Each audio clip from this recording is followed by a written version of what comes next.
சிங்கம் வேட்டையாளர் காடை செழுப்பாக்கும். 50 பசியோடு இருக்கும் போது காடு பட்டினி கிடக்கலாம்.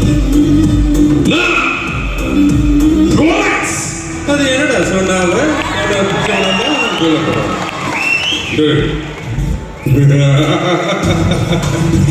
எனக்கு பிடிச்சவன வந்து கோடி பேர் கண்டா வெளியில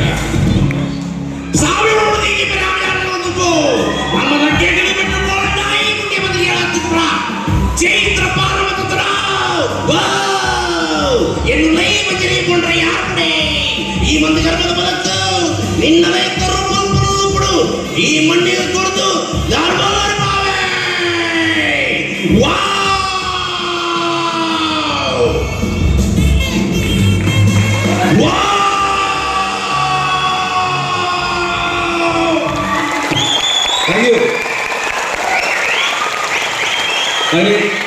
ഇനി നിങ്ങൾ പറ